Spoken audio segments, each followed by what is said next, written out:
My reflection smiled at me today. I didn't. That single, impossible moment shattered everything I thought I knew, and it all started with an antique mirror I impulsively bought at a rainy estate sale. It was a heavy Victorian piece, with a tarnished silver frame that whispered of forgotten lives. I hung it in my dim hallway, thinking it added a bit of charm. But within days, the unease began. A flicker of movement in the glass when the apartment was dead silent. The chilling certainty of being watched from an empty room.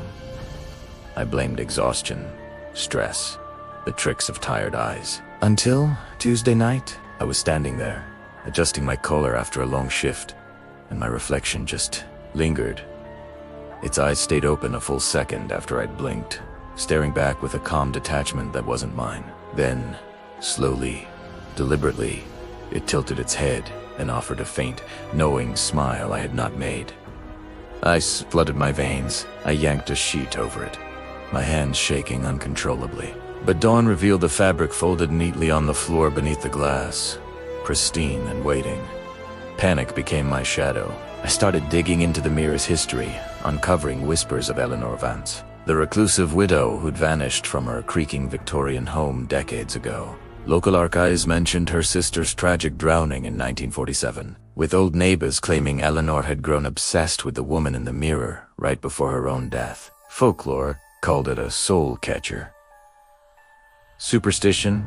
I'd scoffed then. Now, huddled in my apartment at 3 in the morning, I hear it a soft, rhythmic tap-tap-tap of fingernails against glass, coming from behind the covered mirror. Against every screaming instinct, I pulled the sheet away. My reflection stood motionless, but it wore a high-collared lace nightgown I'd never seen before. Tears, like ink, streaked its cheeks, its palms pressed desperately against the inside of the glass, its mouth forming to silent, shattered words.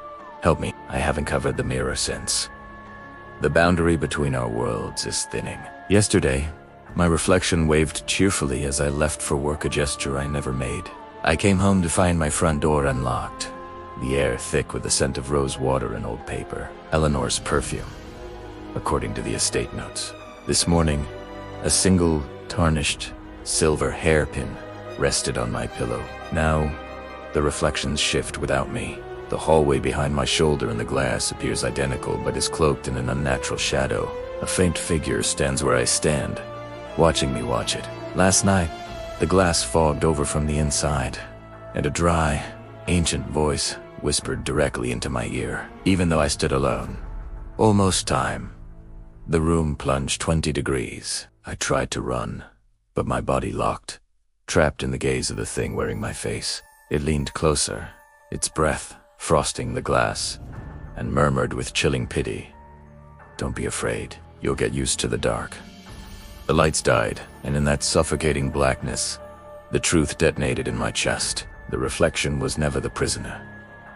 I am the entity that has studied my routines, learned my fears, and worn my smile. It's already here. I can feel its cold presence at my back as I record this.